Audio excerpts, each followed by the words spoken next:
Hello. रूज kitchen आणि गार्डनमध्ये आपल्या सगळ्यांचं पुन्हा एकदा स्वागत आहे. गणपती आले म्हणजे आता 3 दिवसाने गौर येणार. इथे आमच्या गौरीला घरी आणण्याची तयारी चालू आहे. कोकणस्थ ब्राह्मणांची पद्धत तर तुम्हाला माहिती आहे. आम्ही 7 खडे 5-7 असे खडे नदीकाठून नदीच्या किनाऱ्यावरून आणतो. इथे नदी तर नाही आहे, त्यामुळे तुळशीला पूजा करून घरच्या तुळशीजवळूनच हे खडे मी ह्या घागरीत गंगेचं पाणी थोडंसं मिसळून माझ्या मैत्रिणी ऋषिकेशवरून मला घेऊन आल्या होत्या माझ्यासाठी. मग तोंडात चूळ घेऊन म्हणजे तोंडात पाणी घेऊन, म्हणजे लहान मुली, एरवी तर लहान मुली आणतात, कुमारिका आणतात, पण आणि त्यांनी पाठी वळून बघू नये, पाडू नये हातातून, म्हणून त्यांना तोंडात चूळ भरून वाजत गाजत गौरीला घरी घेऊन येतात. इथे तर अनय घंटी वाजवतोय आणि मी घरी घेऊन येते. आता आम्ही राहतो सिंगापूरला. आम्ही घरात 3-4 जणच, त्यात माझी मोलकरीण जी आहे ती सुट्टीवर, रजेवर, त्यामुळे घरात उरलो आम्ही 3. त्यामुळे समीरनेच माझ्या नवऱ्याने माझं आणि माझ्या गौरीचं आमच्या घरी स्वागत केलं. दूध पाण्याने पाय धुवून, हळद कुंकू अक्षता वाहून, माझी आणि माझ्या गौरीची पूजा करून आम्ही घरात आलो. गौरी आणि मी. इथे मी गौरीचे पाय माझ्याकडे आहेत, ते त्याचे ठसे उमटवण्याऐवजी मी ते माझ्याकडे ते पाय आहेत तर ते मी ठेवले आहेत खाली. आता इथे इन्स्ट्रक्शन समीरला आणि अनयला देता देता खरंच माझी तारांबळ उडाली होती. अरे असं नको, तसं नको असं, कारण की तेही नवी, त्यांनाही हे सगळं, पुरुष हे सगळं एवढं करत नाहीत. त्यामुळे तयारी जरी मी सगळी करून ठेवली होती, पण पूजा त्यानेच केली. आणि खरंच मला समीरचं एकदम अप्रूप वाटतं आणि कौतुकास्पद गोष्ट आहे की हा काहीही करतो प्रेमापोटी.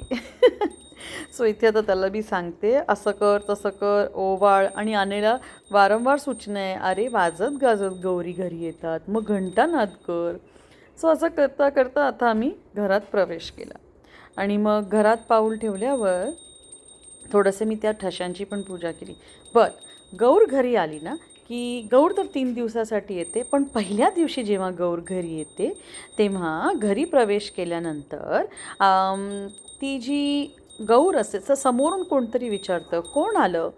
इथे समीर विचारतोय. हां, कोण आलं? तर मग आता मी म्हणते, सोन पावल्याने गौर घरी आली, घरात समृद्धी, आरोग्य, धनधान्य, हसू हे नांदून दे. पुन्हा त्याने विचारलं, कोण आलं? मग मी त्याला म्हणाले, मोती माणकाच्या पावलाने गौर आली. आणि मग जे जे काही तुम्हाला वाटतं ना ते तुम्ही म्हणा आणि बघा. पुढच्या वर्षीपर्यंत त्या गोष्टी खरंच खऱ्या होतात. म्हणजे पुढच्या वर्षी जेव्हा तुम्ही गौर आणता ना, तोपर्यंत खरंच त्या गोष्टी पूर्ण झाल्या असतात, तुमच्या सदिच्छा पूर्ण झाल्या असतात. इथे मी ना गौरला आधी तयार केलं, कारण की मी नदीकाठी, म्हणजे ते आपण त्या घाटग्यांमध्ये आणलं होतं ना त्या घागरीमध्ये, मग त्यांना धुवून चांगलं ह्या त्याच्या प्लेटवर, चांदीच्या तबकावर एक छानसं कापड ठेवून त्याला गौऱ्यांना ठेवलं. आणि मग त्यांना थोडं मेकअप वगैरे सजवलं वगैरे. आणि मग घरभर मी त्यांना घेऊन हिंडले. आपण असं दाखवतो हे, ती म्हणते की इथे काय आहे, असं आपण म्हणतो, स्वतःच म्हणतो की गौर विचारते की इथे काय आहे, मग आपण तिला म्हणतो इथे स्वयंपाकघर आहे, इथे छान छान पदार्थ आपण बनवतो ज्याच्याने आपण दृष्टपुष्ट होतो. नंतर इथे काय आहे, तर इथे बैठकीची खोली आहे, इथे मित्रमैत्रिणी जमतात. मग घराच्या प्रत्येक कोपऱ्यात आरोग्य आहे, धनधान्य आहे, वैभव आहे, असं म्हणतो. हे ना एक प्रकारचं मॅनिफेस्टेशनही आहे. मग गौरीला गणपतीजवळ ठेवलं आणि मग त्यांची छान एकदम सविस्तर पूजा वगैरे केली. आणि हळद कुंकू अक्षता वाहिल्या, देवीचे मंत्र जे असतात ते म्हटले, आणि नैवेद्यही मी बनवलं होतं. पहिल्या दिवशी ना आमच्याकडे पालेभाजी आणि भाकरी आणि खीर अशी बनवतात. ॲक्च्युली पालेभाजी आणि भाकरीच बनवतात. मी खीर बनवली होती, बटाट्याच्या काचऱ्या बनवल्या होत्या, पालेभाजी तर मी माझ्या टेरेसवरूनच आणली होती, भाकरी मला काही बनवता येत नाही चांगली, त्यामुळे मी चपात्या बनवल्या होत्या किंवा पोळ्या बनवल्या होत्या, म्हणजे तेच चपाती, आम्ही पोळी म्हणतो. छान तिला नैवेद्य दाखवलं, काही चूक झाली असेल तर माफ कर देवी म्हटलं, आणि पहिल्या दिवशीची पूजा तिची अशी आटोपली. तर ही दुसऱ्या दिवशीची माझी तयारी. आता महागौऱ्या येणार आहेत घरी, तिच्या मैत्रिणी, त्याची ही तयारी. केळीचं पान आणि गौरीला लागणारी फुलं वर गच्चीतूनच आणली. आता जाते मी खाली. सो दुसरा दिवस आहे आता आणि माझ्या गौर सजले आहेत पुन्हा. आता आरतीची वेळ झाली आहे. इथे घावण आणि घाटला हे आमचं दुसऱ्या दिवशीचं प्रसाद ठरलेलाच असतो, देवीला नैवेद्य. आणि बाकी ज्या मैत्रिणी येणार आहेत गौरीच्या, त्या सगळ्या त्यांच्यासाठी मी इथे दाखवते. आधी पूजा उरकून घेते आणि मग तुम्हाला तयारी दाखवते. सो एरवी तुम्ही बघत असाल की कोकणस्थानकडे फक्त खडे असतात, पण मी त्यांना चांदीचे मुखवटेसुद्धा दिले. थोडंसं एक आतून फील यावं की गौरी आहेत म्हणून. इथे टेबल सजलं आहे. आता ते गौरीच्या मैत्रिणी येतील जेवायला. सो बघूया आता आपण काय बनवलं आहे. ऑफकोर्स पुरणपोळ्या आहेत आणि दूध, कटाची आमटी आहे. इथे पुरणपोळ्यानंतर नॉर्मल पोळ्या आहेत आपल्या, रोटी घडीच्या पोळ्या नाही आहेत पण आम्ही सगळ्यांना पोळ्यात म्हणतो. इथे फ्लावर बटाटा वाटाण्याची भाजी आहे आणि भरली वांगी आहे. इथे ठेचा भरून बनवली आहे. पापड आहे. इथे वालाचं बिरडं आहे, छान बनतं माझं, कधी दाखवीन तुम्हाला रेसिपी. आणि ही कटाची आमटी आहे. नंतर बुंदीचा रायता आहे आणि भात आहे. इथे जिरा राईस बनवलं मॅरिडने. आणि अजून काय. सो हे माझं पान आहे. पुरणाची पोळी, कटाची आमटी, वालाचं बिरडं, फ्लावरची भाजी, भरली वांगी. हा सगळ्या महालक्ष्म्या मस्त पोटभर जेवून गेल्या आहेत. आणि मग हा आता तिसरा दिवस, शेवटचा दिवस. आता मी पूजा वगैरे उरकून सगळं देवीची तयारी करून आज आम्ही ना दही भाताचं नैवेद्य बनवतो. सो मन तर उदास आहेच, जड झालं आहे. गौर आज निघणार. आता सगळी पूजा उरकल्यानंतर पुन्हा मी एकटीच आहे इथे. पुन्हा घागर घेऊन, म्हणजे या गौर ह्यांची जी सजावट आहे ते सगळं काढून, दागिने वगैरे काढून पुन्हा ती घागर तुळशीपाशी ठेवून त्याच घागरीत पुन्हा यांचं विसर्जन करणार. सो आता तेच शेवटची पूजा, हळदी कुंकू वाहून मनात हीच इच्छा बाळगून की पुढच्या वर्षीही तुझं असंच वेलकम आणि आगतिथ्य करण्याची क्षमता असू दे आणि पुढच्या वर्षी पुन्हा ये, पुन्हा हाच उल्हास आणि उत्साह असून दे मनात, असं सगळं बोलून ह्यांना तुळशीपाशी नेऊन जाऊन पुन्हा त्यांचं या घागरीत विसर्जन केलं. आणि मग तुळशीची थोडीशी माती घेऊन ना घरभर शिंपडायची असते, अशी थोडी थोडी, ती देखील करून झाली. सो असा होता आमचा हा 3 दिवसाचा प्रवास. कसा वाटला तुम्हाला हा 3 दिवसाच्या गौर माहेरपणी आल्याचा व्हिडिओ? आशा करते आवडला असेल. महाराष्ट्रामध्ये अनेक ठिकाणी गौर येते माहेरी. गणपतीची मम्मीच ती पार्वती. विदर्भामध्ये महालक्ष्मी म्हणून येते ती. आपल्या कोकणमध्ये ॲज गौर येते.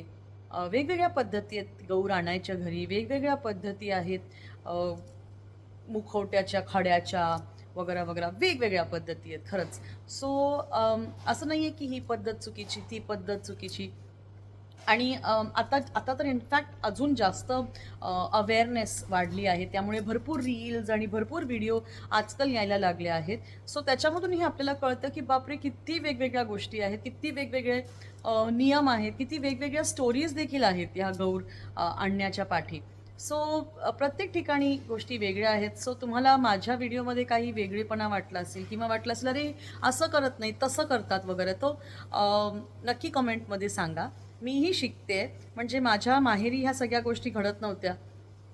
माझ्या सासरीही कोणी, म्हणजे मुख्य म्हणजे मी सासरी राहिलीच नाही, लग्न करून सिंगापूरला आले. पण माझ्या सासूबाईंच्या घरी किंवा त्यांच्या सासूबाईंकडे ही सगळी पद्धत नव्हती, त्या नव्हत्या करत. त्या बँगलोरला शिफ्ट झाल्यामुळे पुण्याच्या घरी त्यांच्या वाड्यात वगैरे असत. सो माझ्या सासूबाई, त्यांच्या सासूबाई ह्यांना हे सगळं माहिती नाही.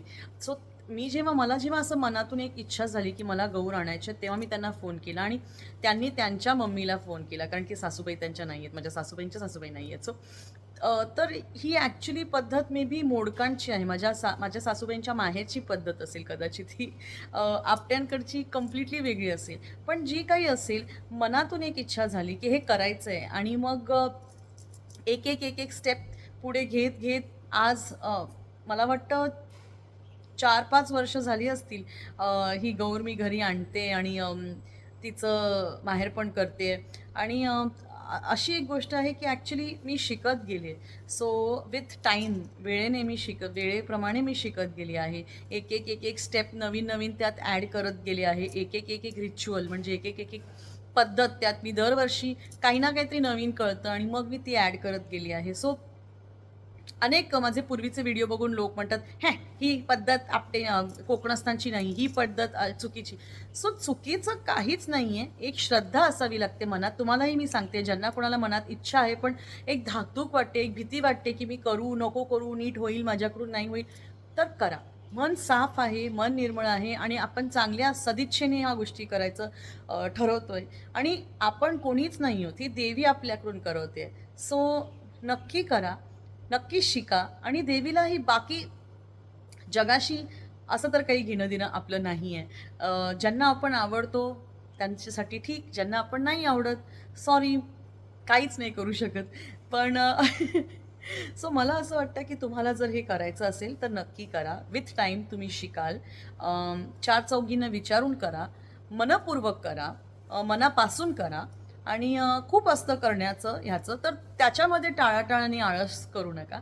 आणि शेवटी ना, आपल्या गौरीला, आपल्या पार्वतीला मनातून एक इच्छा, एक माफ, एक काय म्हणतात प्रार्थना करा. जेव्हा तुम्ही शांत चित्ताने सगळा गोंधळ आवरल्यानंतर जेव्हा तुम्ही तुमच्या देवीपुढे उभे राहता, हात जोडून नतमस्तक होता आणि तिच्याशी हितगुज करता तेव्हा तिला एक फक्त गोष्ट सांगा, की "तू मला शिकवतेस, मीही शिकते. सो अशीच मला शिकवत राहा. अशीच माझ्यामध्ये क्षमता दे, की दरवर्षी मी तुझं आदरातिथ्य काय म्हणतात ते करू शकते. आवभगत म्हणतात हिंदीमध्ये. तुझं वेलकम करू शकते. तुझ्यासाठी सगळं करू शकते. तो जोश, ती काबिलियत, ती कुवत, ती शक्ती, ते सगळं दे. आणि जर माझ्याकडून काही चूक होत असेल, काही रॉंग होत असेल, तर रागवू नकोस. मला सद्बुद्धी दे. मला शिकव. हा पूर्ण वर्ष आहे. या पूर्ण वर्षभर मला प्रेमाने शिकव, की काय खरी पद्धत असते. आणि मी तुम्हाला सांगते ना, through reels, through videos, through एखादं आर्टिकल किंवा एखादा असा एक मजकूर येतो आणि तुम्हाला तुमच्या दृष्टीआड ते पडतं आणि मग तुम्हाला कळतं, "ओह! असं करतात का? बरं, बरं. मी पुढच्या वेळेला हे करीन. ओह! तसं करतात का? बरं, बरं. मी माझ्याकडून मागच्या वर्षी ही चूक झाली होती. ठीक आहे, ठीक आहे. मी ती सुधारीन." साफ, निर्मळ मनाने तुम्ही कुठलीही गोष्ट केली, तर कोणीही तुमच्याशी नाराज होत नाही.